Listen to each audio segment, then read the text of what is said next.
뭐, 시상식 갔다 오셨어요? 왜요? 이거, 여배우, 수상소감, 아, 이 칙칙해가지고 잘 맞춰왔네요. 그래요? 네, 저까지 칙칙했으면 어쩔 뻔했어요.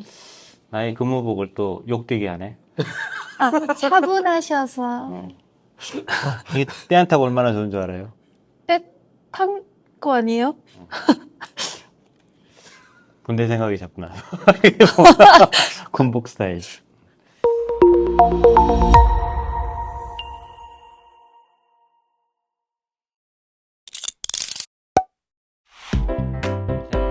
안녕하세요. 작고 똑똑한 헬스케어. 저번 시간에 이어서 우리 속 편한 얘기 네. 한번 계속 해볼까요? 이제 저번 시간에 저희만 잘난 체하고 솔루션이나 뭐 해법 얘기를 하나도 안 하거든요. 원래 그렇게 해야 그 다음 편에도 아, 또 보실 그런가요? 거 아닐까요? 아니 그나마 없는 구독자마저 떨어질까봐. 욕은 좀 먹을 수 있겠죠. 그래요. 오늘은 솔루션도 하나씩 예. 들어주세요.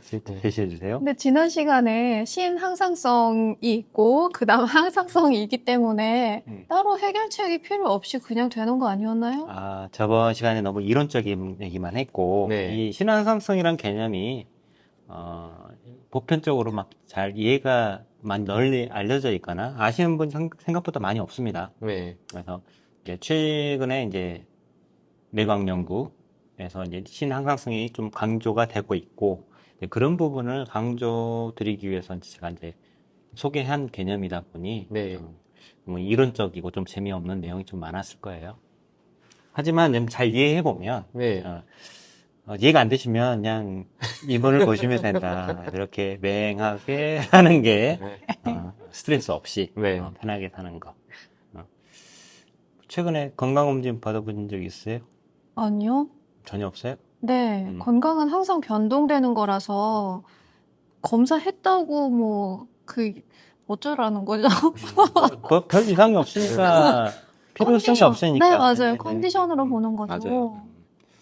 저번에 우리가 이제 스트레스 얘기를 하다가, 네. 우리가 진화적으로 좀 스트레스를 받아야 될만 하는 좀 이유가 있다라는 부분을 이제 넘기니까 이번 시간으로 잠깐 설명해 드리기로 하고 이제 넘겼는데, 네. 그 이야기를 좀 이어서 하자면, 이제 스트레스를 저희가 좀 받으면 우울감이라는 걸 느끼게 되잖아요. 그렇죠. 우울감이 신경 뭐 생리학이라든가 아니면 진화생물학 분야에서 상당히 좀 재미있는 연구들이 굉장히 많습니다. 그러니까 왜 인간은 우울감을 느껴야만 하나? 우울감이 정말 필요한가? 내 생각보다 우울감이 반드시 필요하다. 라는 네. 이제 결론에 이르게 됩니다. 그렇죠. 만약에 우리가 원시조상이라고 이제 가정을 해보면 같이 셋이 사냥을 나갔어요.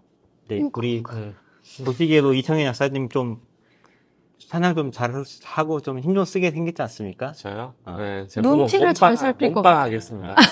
이렇게 셋이 만약에 사냥을 갔는데 예전에 아마 사냥 배분 방식은 공이 가장 많은 사람한테 가장 맛있는 부위와 좋은 부위를 줬을 거예요. 네. 지금 원시부족들에게서도 그런 전통이 이어지는 걸 보면 네. 우리 옛날의 조상들도 아마 그랬을 것인데 아니 셋이 같이 사냥을 갔는데 여기는 꼬리뼈 받아오고 나는 제일 맛없는 뭐 앞다리살 받아오고 저기 막 이제 등심, 만심, 내장 이런 맛있는 거 다 가져가고 그러면은 우리는 좀 우울감을 느끼겠죠. 그쵸? 그렇죠. 네. 근데 그 우울감이 이렇게 집단 생활을 하는 동물계 특히 네. 동물계에서는 우울감이라는 게 반드시 생존에 필요한 계제다, 기전이다 라고 설명하는 연구 이론들이 굉장히 많습니다. 그거를 좀 재밌게 들여다보면, 그게 정말 맞겠더라고. 왜냐면 우울하지 않다면, 제가 약사님 죽이고 뺏으면 되잖아요. 저를요? 셋이 사냥 갔는데, 제일 맛있는 부위를 독차지한단 말이에요. 아니, 저 죽이고 뺏어가면. 절 죽이지 마시고, 사냥을 더 잘하시면 되잖아요. 그래서 이 우울이라는 기제가, 우리의 좀 집중력 기제를 좀 정리를 하고, 내가 우울감을 느껴야 이 집단 사회에서는 좀 이 체제를 유지하는데 훨씬 유리하다. 그냥 우울하지 않고, 아이씨, 같이 사냥 갔는데 너무 불공평해. 내가 그러면 뺏을 거야, 죽일 거야. 이런 생각을 계속 집단 생활하는 체제에서 네. 그런 것들이 일어나면 소요가 일어나겠죠. 그렇죠. 그러면 유지가 안 되기 때문에 어떻게 보면, 내가 우울감을 한번 느끼고 재정비를 해서 내가 왜 사냥을 못했을까? 이런 것들을 정리하고 단양에는 좀 잘해야지.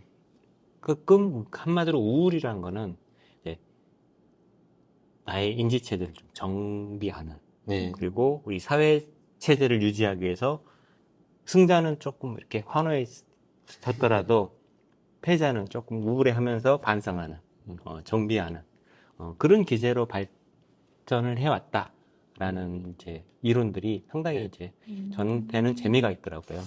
저도 그 비슷한 내용인데요. 사실 이제 저는 이제 뇌를 이제 석사 박사 공부를 이제 뇌를 하다 보니까 이제 그게 건강하고 이제 계속 연결이 되는데 맞습니다. 어떤 외부 자극에 의해서 우리가 어떤 스트레스를 받았을 때 그 스트레스를 해소하기 위해서 생각이 많아지게 돼 있거든요. 그렇죠. 행동도 많아질 수가 있고 결과적으로는 에너지 소모가 높아질 수밖에 없어요. 그래서 스트레스 상황에 놓이게 되면은 나의 에너지 소모가 많아졌다. 이제 이렇게 볼 수가 있는데 그럼 상대적으로 에너지가 빨리 고갈이 되겠죠. 이 에너지가 고갈이 됐을 때 예를 들어서 내가 이제 월급을 500만 원 받았어요. 근데 빠른 속도로 통장에서 사라져. 그러면 어떻습니까? 우울하죠. 우울하고 불안하죠. 예. 결과적으로 이 에너지라는 것은 신체 내에서는 돈의 개념과도 같기 때문에 네. 그래서 에너지가 급격히 떨어졌을 때 우리가 느껴지는 어떤 그 감정적인 거는 우울감이다. 이제 이렇게 이제 볼 수도 있고요. 네. 또 다른 차원에서 보면은 그 우울감이 그러면은 에너지가 떨어졌을 때 나타난 현상인데 이 현상은 나를 죽이려고 나타나는 거냐? 아니면 그럼에도 불구하고 그 에너지가 떨어진 상황에서 살아가기 위한 하나의 방어 기전이냐라고 했을 때 저는 이제 방어 기전이라고 보거든요. 네. 그 개념이 지금 박사님 얘기하신 거랑 네, 그렇죠. 같다라고 볼 수 우울은 어떻게 보면 더 내 몸이라든가 신체를 잘 유지하고 더 잘 살기 위한 생존 전략이다. 네, 그렇죠. 이렇게 정의를 할 수가 있는데 일반적으로 이제 우울하면 우울증은 이렇게 좀 우리를 유지하는 데 유리한 생존 전략이라고 치는데 문제는 이게 우울증, 병적인 증세로 갔을 때 이렇게 네. 문제가 생기는 거거든요. 우리 그 미국 정신의학 진단 및 판람회, DSM-5라고 그러죠. DSM-5에 보면 이제 우울증에 대한, 그러니까 우울감은 우리가 솔직히 내 통장에 돈이 빠져나갈 때마다 우울감은 증대하지만 그게 우리가 우울증으로 가지는 않잖아요. 근데 매번 반복됐을 때는 우울증이 되죠. 병세가 될 수 있잖아요. 병증이 될 수 있고. 근데 그런 것에 대한 기준을 정해놨는데 우리 시청자 여러분들도 한번 이 기준을 제가 쭉 읽어드릴 테니까 여기에 9개를 이제 제시를 했는데 5개 이상이 해당이 될 때는 이게 내가 우울증이 아닌가 하는 것들을 좀 의심해 볼 필요가 있으실 것 같습니다. DSM-5의 기준에 의하면 지속적인 우울 기분, 그리고 뭐 흥미라든가 쾌감의 상실, 세 번째가 식욕이라든가 체중의 급격한 변화, 네 번째가 수면장애, 다섯 번째가 정신운동 지체 및 초조감이 드는 거죠. 여섯 번째가 피로감, 에너지 상실. 아까 약사님 말씀하신 게 딱 해당이 되네요. 그리고 일곱 번째가 무가치감. 내가 너무 가치가 없는 사람 아닌가 또는 죄책감. 그리고 여덟 번째가 집중력이 굉장히 저하된다거나 좀 우유부단해지는 거. 그리고 마지막 아홉 번째가 자살 생각이 드는 거. 이 9가지 기준을 제시를 하고 있는데 이 중에서 5가지 이상이 해당이 되게 되면 우울증이 염려된다. 라고 하실 때 만약에 이제 시청자분들도 혹시나 여기에 5개 이상이 해당된다 라고 하실 때는 뭐 지체 없이 뭐 상담이라든가 뭐 정신과 진료를 조금 받아보시는 게 좋지 않을까 네. 왜냐하면 우리가 우울감이란 것들, 특히 스트레스와 연관돼서 우울감을 느낄 때는 우리 생리적으로 굉장히 많은 변화가 일어나잖아요. 특히 우리가 스트레스 호르몬이라고 알려진 코르티솔이 네. 만성적으로 나오는 게 이제 우리가 방금 제시해드린 9가지 증상과 굉장히 연관이 많거든요. 너무 이제 코르티솔이라는 호르몬을 악마화했는데 일반적인 상황에서는 굉장히 코르티솔이 좋은 역할을 많이 합니다. 특히 단백질과 탄수화물, 지방의 우리 에너지원이 되는 거죠. 그런 것들을 어떻게 배분할 것이냐를 코르티솔이 이렇게 혈류를 타고 다니면서 감지하고 조절을 합니다. 그래서 필요한 경우에는 면역력을 더 발동시킨다든가 이런 역할도 하고 염증을 굉장히 조절해 주기도 하고 평소에는 그러니까 좋아요. 그래서 적당한 스트레스는 우리 몸에 이롭다라는 말이 이 코르티솔의 역할 때문에 나오는 건데 이게 이제 만성적인 스트레스 상황에서는 이제 계속 나오는 거죠. 적당히 나왔다가 다시 들어가야 되는데 네.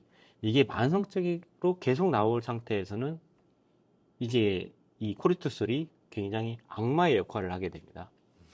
특히 단백질, 탄수화물, 지방의 이제 배분을 주관한다고 했잖아요. 네.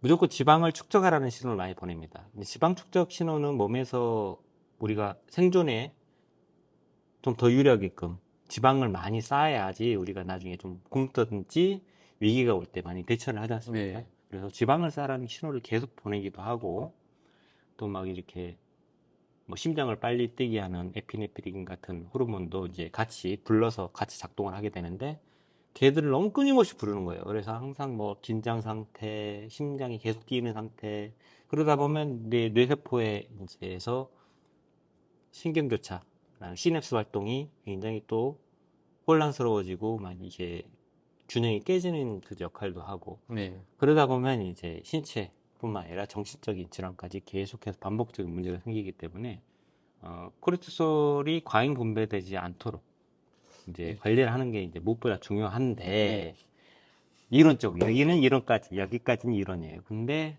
이게 쉽지가 않단 말이에요. 아, 그러니까 이제 이 개념이 사실은 뭐 다른 거에서 다 이제 적용되는데 저는 그 생각에는 우리가 관점을 조금 바꿔볼 필요가 있다고 생각을 해요. 사실 이제 말씀 주셨던 그 코르티솔, 그러니까 계속 과다 분비가 되는 게 나쁘다라는 거는 상당히 병리학적인 관점인데요. 네.